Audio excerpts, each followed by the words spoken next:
નમસ્તે વિદ્યાર્થી મિત્રો, ધોરણ 10 ચેપ્ટર નંબર 5 તત્વોનું આવર્તી વર્ગીકરણ. તો આ ચેપ્ટરમાં આપણે અત્યાર સુધી જેટલા પણ તત્વો શોધાયેલા છે એ બધા તત્વોનું વર્ગીકરણ કેવી રીતે કરવામાં આવેલું છે તેના વિશે સમજવાનું છે.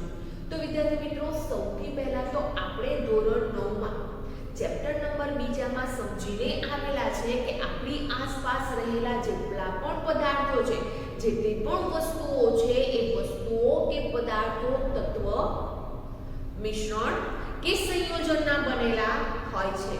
તો આપણી આસપાસ રહેલા જે પણ કોઈ પદાર્થો છે એ પદાર્થો કાં તો તત્વના બનેલા હોય છે, કાં તો સંયોજનના બનેલા હોય છે, કાં તો પછી મિશ્રણના બનેલા હોય છે. જેમાં જે તત્વો છે એ તત્વમાં એક જ પ્રકારના પરમાણુઓ જોવા મળે છે. એટલે કે જે તત્વો છે એ તત્વો એક જ પ્રકારના પરમાણુઓ ધરાવે છે. તો આ જે તત્વો છે એ તત્વો અત્યાર સુધી કેટલા શોધાયેલા છે, એટલે કે હાલ સુધી આપણે કેટલા તત્વોને જાણીએ છીએ, તો આપણને ખબર છે કે અત્યાર સુધી જાણીતા જેટલા પણ કોઈ તત્વો છે એ તત્વોની સંખ્યા કેટલી છે, તો 118 છે. તો અત્યાર સુધી જાણીતા તત્વો કેટલા છે? 118 તત્વો જોવા મળે છે. તો વિદ્યાર્થી મિત્રો, હાલ અત્યાર સુધી આપણે 118 તત્વોને જાણીએ છીએ.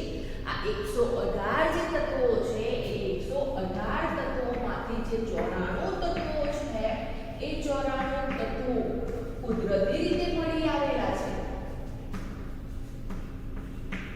તો 118 તત્વોમાંથી 94 તત્વો છે એ કુદરતી રીતે પ્રાપ્ત થયેલા છે અને બાકીના જે તત્વો છે એ માનવ નિર્મિત છે. એટલે બાકીના જે તત્વો છે એ માનવ સર્જિત છે. જેમાં આ જે 118 તત્વો છે એ 118 તત્વોમાં મોટા ભાગના તત્વો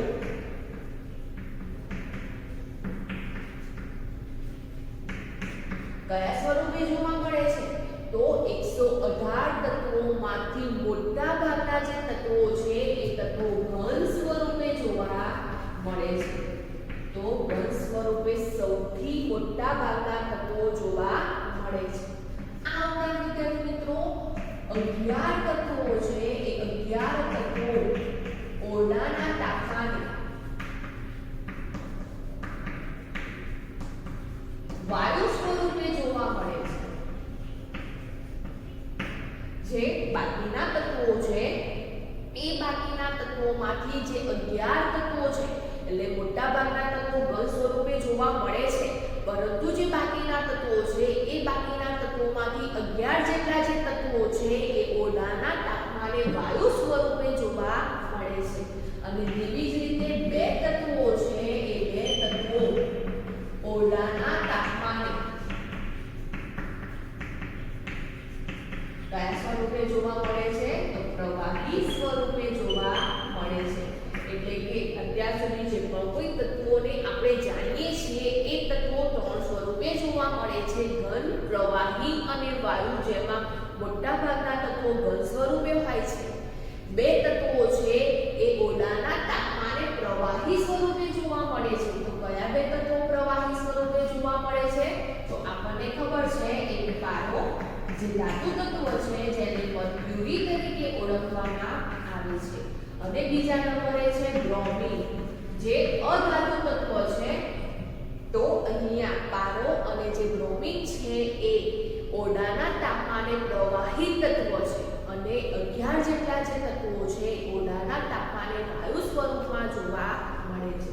તો વિદ્યાર્થી મિત્રો, અહીંયા આ જે કોઈ તત્વ શોધાયેલા છે એ તત્વોનું વર્ગીકરણ કેવી રીતે કરવામાં આવે છે?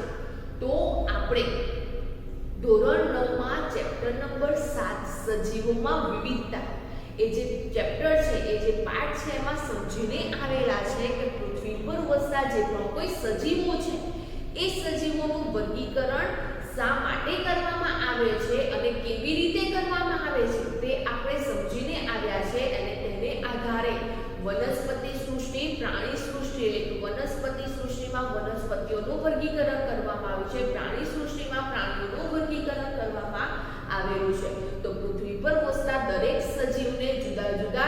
સૂચિમાં વિભાજિત કરવામાં આવેલા છે, જે આપણે ધોરણ 9 માં સમજીને આવ્યા છે.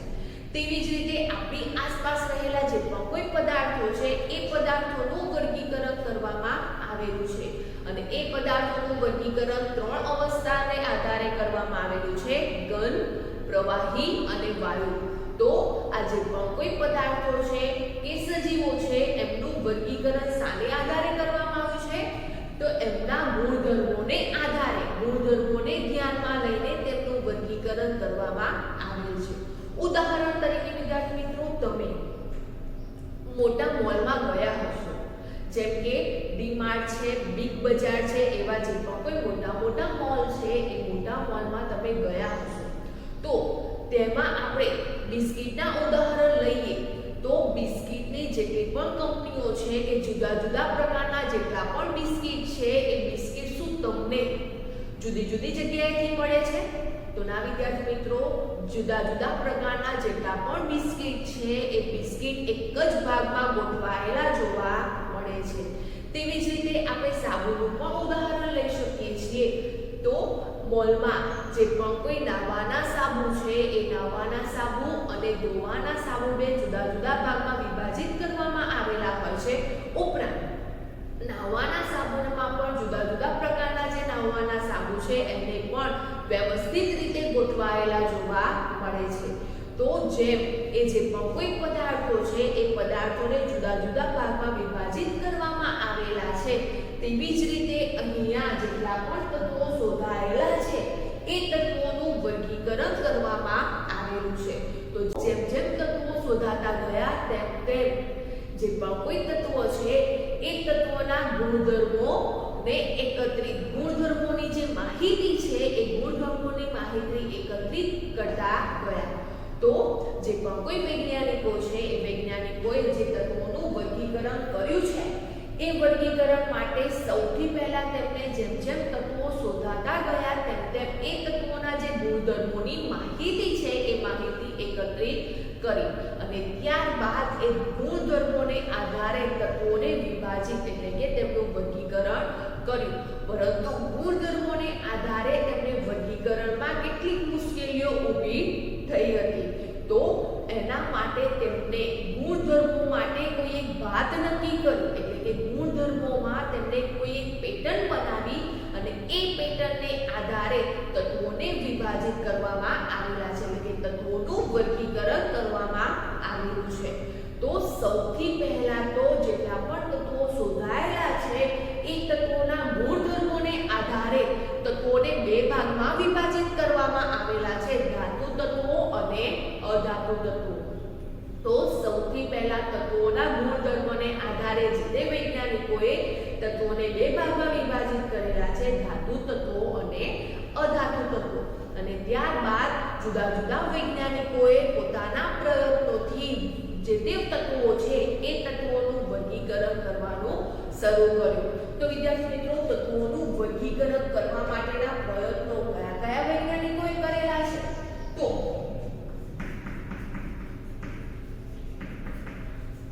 તત્વોનું વર્ગીકરણ છે એ વર્ગીકરણ કરવા માટેનો પ્રયત્ન સૌપ્રથમ ડોબ્રેનર નામના વૈજ્ઞાનિકે કર્યો હતો. એટલે કે ડોબ્રેનર નામના જે વૈજ્ઞાનિક હતા તેમણે તત્વોનું વર્ગીકરણ કરવાનો, તત્વોને જુદા જુદા ભાગમાં વિભાજિત કરવાની શરૂઆત કરી હતી. ત્યારબાદ વિદ્યાર્થી મિત્રો, ડોબ્રેનર પછી ન્યુલેન્ડ નામના જે વૈજ્ઞાનિક હતા તેમણે તત્વોનું વર્ગીકરણ કર્યું. ન્યુલેન્ડ પછી મેન્ડેલિસ નામના વૈજ્ઞાનિકે તત્વોનું વર્ગીકરણ કર્યું અને અંતે લોથર, મેયર અને હેનરી મોસેલ નામના વૈજ્ઞાનિકે તત્વોનું વર્ગીકરણ કર્યું. તો જેમ જેમ જે વૈજ્ઞાનિકોએ તત્વોનું વર્ગીકરણ કર્યું તેમ તેમ એમના વર્ગીકરણમાં કેટલીક મર્યાદાઓ ઉત્પન્ન થઈ, કેટલીક મર્યાદાઓ જોવા મળી, જેને કારણે જુદા જુદા વૈજ્ઞાનિકોએ તેમની રીતે નવા તત્વોનું જે પણ તત્વો છે એ તત્વોનું વર્ગીકરણ દર્શાવ્યું છે. તો આપણે આ જે પાઠ છે એ એ પાઠમાં આ જે પણ કોઈ વૈજ્ઞાનિકો છે એ વૈજ્ઞાનિકોએ તેમની રીતે તત્વોનું વર્ગીકરણ કેવી રીતે કરેલું છે તેના વિશે સમજવાનું છે. તો તેમાં આપણે સૌથી પહેલા લઈએ છીએ ડોબ્રેનર. ડોબ્રેનર નામના વૈજ્ઞાનિક કે જે તત્વો છે એ તત્વોનું વર્ગીકરણ કેવી રીતે કર્યું, કયા ગુણધર્મોને ધ્યાનમાં લીધા તે સમજવા માટે આપણે આજે ડોબ્રેનર છે સૌથી પહેલા સમજીએ કે ડોબ્રેનર કોણ હતા. તો વિદ્યાર્થી મિત્રો, આ જે ડોબ્રેનર છે એ એનું પૂરું નામ છે જ્હોન વુલ્ફગેંગ ડોબ્રેનર, જે જર્મનીના મ્યુનિસબર્ગમાં ઔષધીય વિજ્ઞાનનો અભ્યાસ કર્યો અને તે પછી સ્ટ્રેસબર્ગમાં રસાયણશાસ્ત્રનો અભ્યાસ કર્યો હતો. આખરે તે જેના વિશ્વવિદ્યાલયમાં રસાયણશાસ્ત્ર અને ઔષધીય વિજ્ઞાનના પ્રોફેસર બની ગયા. ડોબ્રેનરે સૌપ્રથમ પ્લેટિનમનું ઉદ્દીપક તરીકે અવલોકન કર્યું હતું. આપણે અગાઉ ચેપ્ટર નંબર 4 માં સમજીને આવ્યા છે ઉદ્દીપક કોને કહેવામાં આવે છે અને તેમાં પ્લેટિનમનો ઉપયોગ કરવામાં આવે છે. તો પ્લેટિનમનું ઉદ્દીપક તરીકે વર્ણન કોને કર્યું? તો સૌપ્રથમ ડોબ્રેનરે દર્શાવ્યું છે કે પ્લેટિનમ છે એ ઉદ્દીપક તરીકે લઈ શકાય છે તથા તત્વોની સામ્યતા ધરાવતી ત્રિપુટીની શોધ કરી, જેનાથી તત્વોના આવર્ત કોષ્ટકનો વિકાસ થયો. તો વિદ્યાર્થી મિત્રો, આ છે ડોબ્રેનર, જેને સૌપ્રથમ તત્વોનું વર્ગીકરણ કરવાની શરૂઆત કરી અને તેમને તત્વોની સામ્યતા ધરાવતી ત્રિપુટીની શોધ કરી. તો આ વિદ્યાર્થી મિત્રો, આ જે ડોબ્રેનર હતા એ ડોબ્રેનરે સૌપ્રથમ તત્વોના ગુણધર્મોને ધ્યાનમાં લઈને સમાન ગુણધર્મો ધરાવતા જે તત્વો છે એ તત્વોને એક જૂથમાં વિભાજિત કરવાનો પ્રયત્ન કર્યો હતો. આ ઉપરાંત 3 તત્વો ધરાવતા કેટલાક જૂથોને તેમને ઓળખી બતાવ્યા, જેથી કરીને એ 3 તત્વો ધરાવતા જે જૂથો છે જેમને ત્રિપુટી તરીકે ઓળખવામાં આવે છે. તો વિદ્યાર્થી મિત્રો, ડોબ્રેનરની ત્રિપુટી કોને કહેવામાં આવે છે, તેમને તત્વોનું વર્ગીકરણ કેવી રીતે કરેલું છે? તો ડોબ્રેનરે 3 તત્વો ધરાવતા જૂથો બનાવ્યા અને એ જૂથોમાં સમાન ગુણધર્મો ધરાવતા તત્વોનું વર્ગીકરણ કરેલું છે, જેમાં જે 3 તત્વો જોવા મળે છે એટલે કે ત્રિપુટીમાં જે 3 તત્વો જોવા મળે છે એ ત્રણેય તત્વોને પોતાનું જે પરમાણુય દળ છે એ પરમાણુય દળને આધારે ચડતા ક્રમમાં ગોઠવ્યા. ઉપરાંત જે મધ્યમાં રહેલો જે તત્વો છે એ તત્વોનું પરમાણુય દળ ઉપરના તત્વના અને નીચેના તત્વનું એટલે કે પ્રથમ તત્વ અને ત્રીજા નંબરનું જે તત્વ છે એ તત્વોના જે પરમાણુય દળ છે એમનો સરેરાશ કરતા જે મૂલ્ય મળે છે એ લગભગ મધ્યમાં રહેલો જે તત્વ છે એમના પરમાણુય દળ જેટલું હોય છે. આ જે નિયમ છે એને ડોબ્રેનરની ત્રિપુટી તરીકે ઓળખવામાં આવે છે. તો ડોબ્રેનરની ત્રિપુટીનો નિયમ શું છે, કયો છે? તો ડોબ્રેનરે જે 3 તત્વોને જૂથમાં વિભાજિત કરેલા છે એ જૂથમાં 3 તત્વોને કેવી રીતે વિભાજિત કરેલા છે? તો એ ત્રણેય તત્વોને પોતાના પરમાણુય દળને આધારે ચડતા ક્રમમાં ગોઠવ્યા.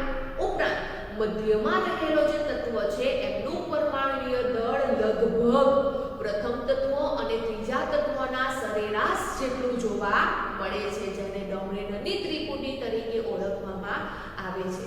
તો વિદ્યાર્થી મિત્રો, ડોબ્રેનરે જે 3 તત્વોને એક જૂથમાં વિભાજિત કરેલા છે એટલે કે જે ડોબ્રેનરની ત્રિપુટી છે એ કયા તત્વો ડોબ્રેનરની ત્રિપુટી બનાવે છે અને કયા તત્વો બનાવતા નથી તેના વિશે સમજીએ. તે પહેલા વિદ્યાર્થી મિત્રો, અત્યારે આપણે જે પણ કોઈ સમજ્યા છે તેને લગતા કેટલાક પ્રશ્નો જોઈએ. તો સૌથી પહેલો પ્રશ્ન છે, ખૂબ જ મોટી સંખ્યામાં તત્વોનો અભ્યાસ કેવી રીતે સરળ બને? તો આપણી આસપાસ જુદી જુદી વસ્તુઓ તત્વો સંયોજન અથવા મિશ્રણ રૂપે અસ્તિત્વ ધરાવે છે. તત્વો એક જ પ્રકારના પરમાણુઓ ધરાવે છે, જેમાં જે તત્વો છે એ હાલ સુધીમાં 118 તત્વો જાણીતા છે, એમાં 94 તત્વો કુદરતી રીતે પ્રાપ્ત થયેલા છે અને બાકીના જે તત્વો છે એ માનવ નિર્મિત છે. જેમ જેમ જુદા જુદા તત્વોની શોધ થતી ગઈ તેમ તેમ વૈજ્ઞાનિકો પાસે તત્વોના ગુણધર્મોની વધુને વધુ માહિતી એકત્ર થતી ગઈ. વૈજ્ઞાનિકો માટે આ માહિતીઓની વ્યવસ્થિત ગોઠવણી જરૂરી બની. શા માટે જરૂરી બની?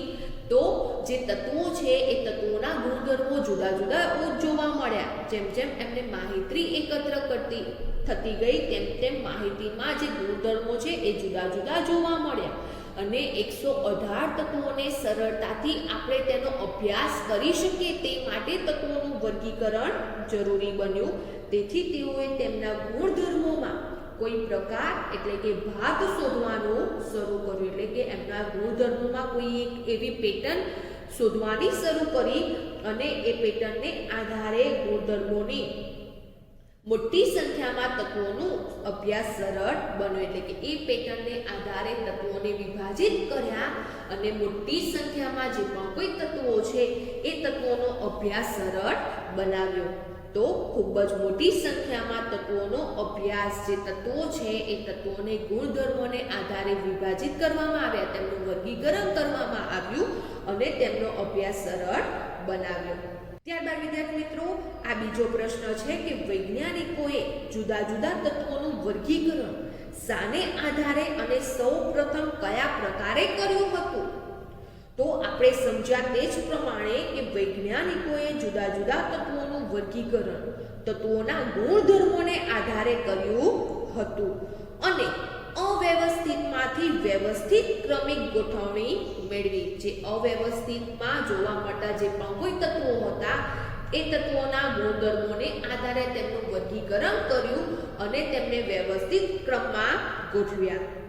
વૈજ્ઞાનિકોએ સૌપ્રથમ જાણીતા તત્વોનું ધાતુ અને અધાતુ એમ બે પ્રકારે વર્ગીકરણ કર્યું.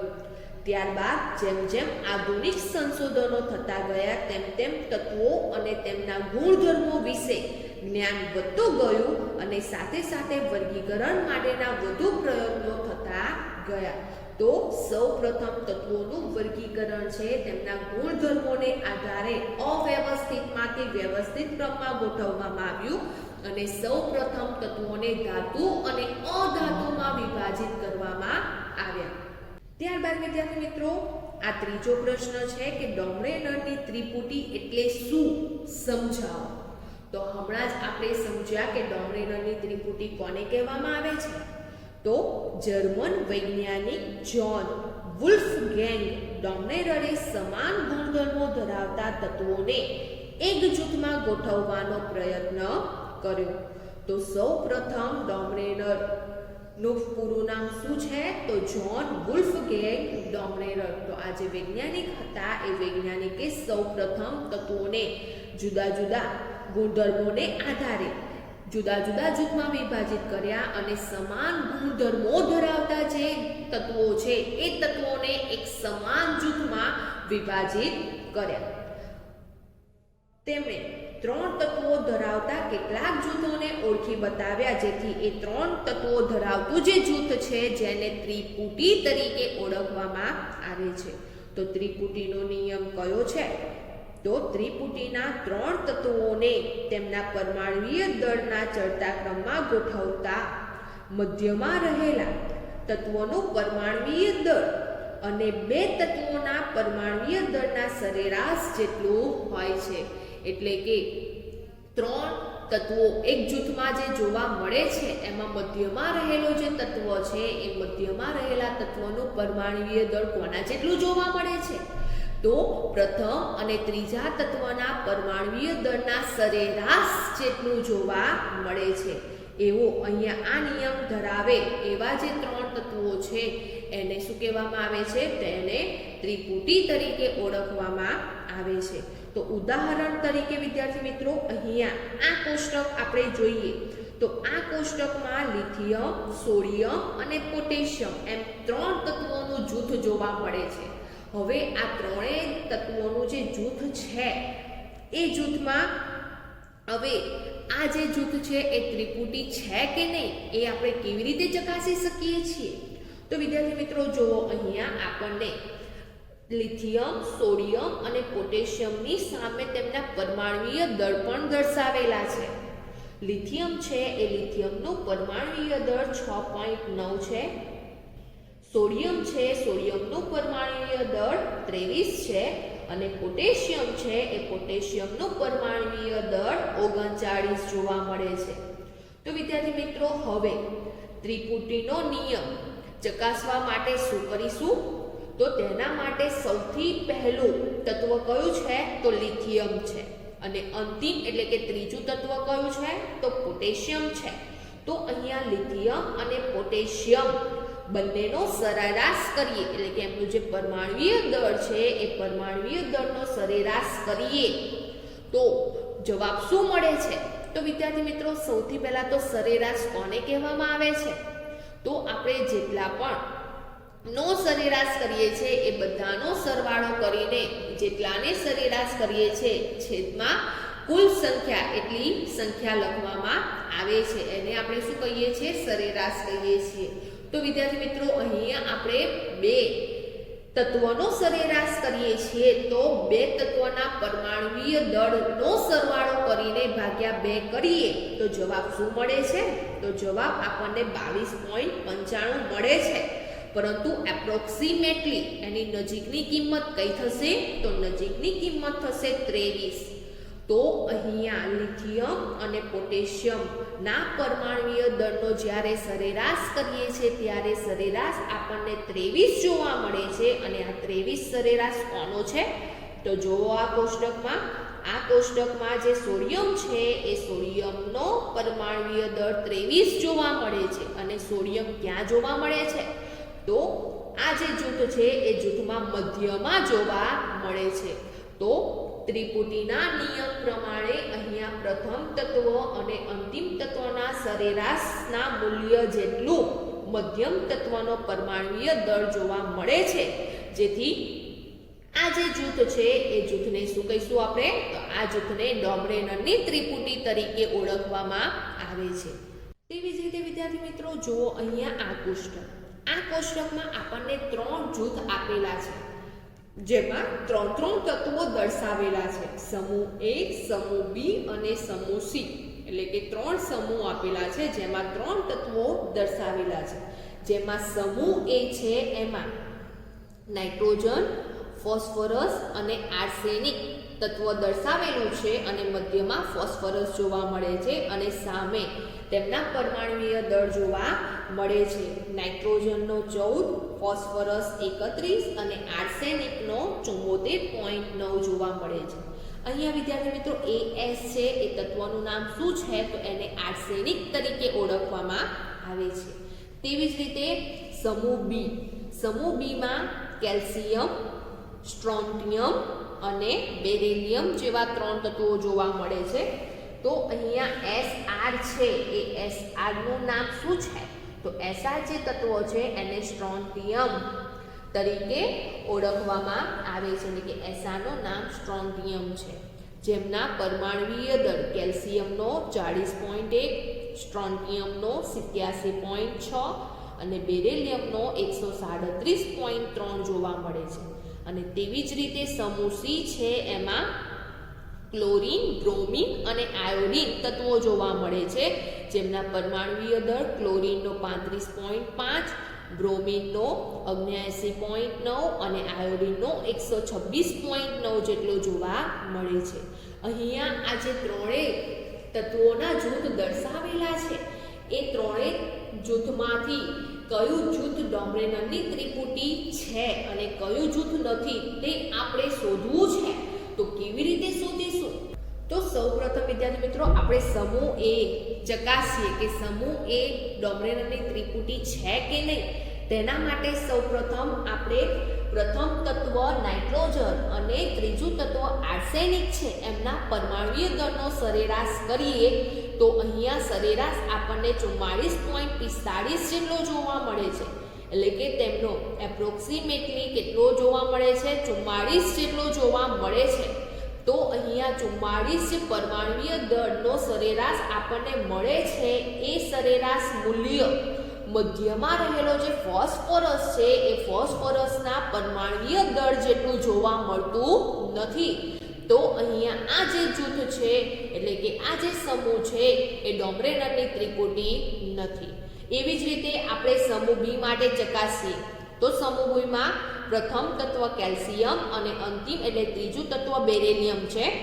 બંનેના પરમાણુય દળનો સરેરાશ કરીએ તો આપણને જવાબ 88.7 મળે છે.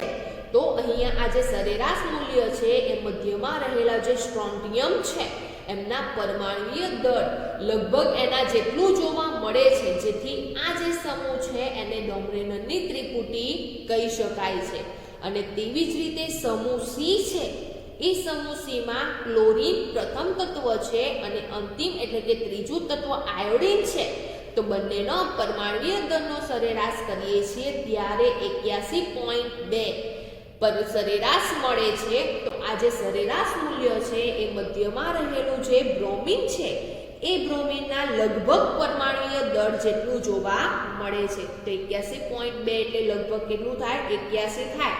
તો 79.9 ની આસપાસ 81 જોવા મળે છે, એટલે કે લગભગ પરમાણુય દળ છે બ્રોમિનનું એ આ સરેરાશ પરમાણુય દળ જેટલું જોવા મળે છે, જેથી આ જે સમૂહ છે એ સમૂહને પણ ડોમરેનરની ત્રિપુટી કહેવામાં આવે છે. તો ડોમરેનરની ત્રિપુટી છે કે નહીં એ ચકાસવા માટે સૌપ્રથમ તત્વ અને અંતિમ એટલે કે ત્રીજા તત્વના પરમાણુય દળનો સરેરાશ લેવામાં આવે છે અને એ જે સરેરાશ મૂલ્ય છે એ સરેરાશ મૂલ્ય મધ્યમાં રહેલા તત્વનું સરેરાશ પરમાણુય દળ જેટલું હોવું જોઈએ, જેથી એવું શક્ય બને છે. તો એ જે જૂથ છે એ જે સમૂહ છે એને ડોમરેનરની ત્રિપુટી તરીકે ઓળખવામાં આવે છે. તો વિદ્યાર્થી મિત્રો, અહીંયા આ જે કોષ્ટક છે એ કોષ્ટકમાં ડોમરેનરની ત્રિપુટી દર્શાવેલી છે, જેમાં પહેલા સમૂહમાં લિથિયમ, સોડિયમ, પોટેશિયમ છે, બીજા સમૂહમાં કેલ્શિયમ, સ્ટ્રોન્ટિયમ, બેરિલિયમ છે અને ત્રીજા સમૂહમાં ક્લોરીન, બ્રોમિન અને આયોડીન છે. તો અહીંયા સમૂહમાં જોવા મળતા જે પણ કોઈ 3 તત્વો છે જેને ડોમરેનરની ત્રિપુટી તરીકે ઓળખવામાં આવે છે. આ વિદ્યાર્થી મિત્રો, ડોમરેનરની ત્રિપુટી છે કે નહીં એ કેવી રીતે ચકાસી શકાય છે?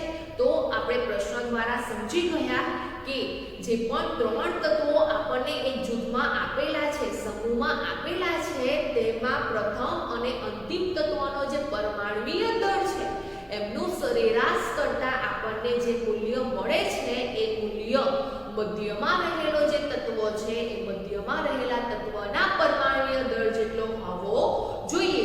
જો તેના જેટલો આપણને સરેરાશ મૂલ્ય મળે છે તો એ જે ત્રિપુટી છે એ ડોમરેનરની ત્રિપુટી છે. પરંતુ જો સરેરાશ મૂલ્ય આપણને મધ્યમાં રહેલા તત્વના પરમાણુય દળ જેટલું મળતું નથી અથવા તો તેની આસપાસ પણ મળતું નથી, તો એ જે ત્રિપુટી છે, એ જે સમૂહ છે, એ જે જૂથ છે એ ડોમરેનરની ત્રિપુટી કહેવાતી નથી. તો સૌથી પહેલા તત્વોનું વર્ગીકરણ ડોમરેનર નામના વૈજ્ઞાનિકે કર્યું. સમાન ગુણધર્મો ધરાવતા તત્વોને એક જૂથમાં વિભાજિત કર્યા, જેમાં તેમને 3 તત્વોનું જૂથ એવા ખાસા એવા તત્વોને ઓળખી બતાવ્યા. જે 3 તત્વો છે એ 3 તત્વોને ચડતા ક્રમમાં તેમનો જે પરમાણુય દળ છે એ પરમાણુય દળના ચડતા ક્રમમાં ગોઠવ્યા. એમાં પ્રથમ અને અંતિમ તત્વના પરમાણુય દળનો સરેરાશ મૂલ્ય મધ્ય તત્વમાં જે પરમાણુય દળ રહેલું છે, મધ્ય તત્વનો જે પરમાણુય દળ છે તેના જેટલો હોવો જોઈએ.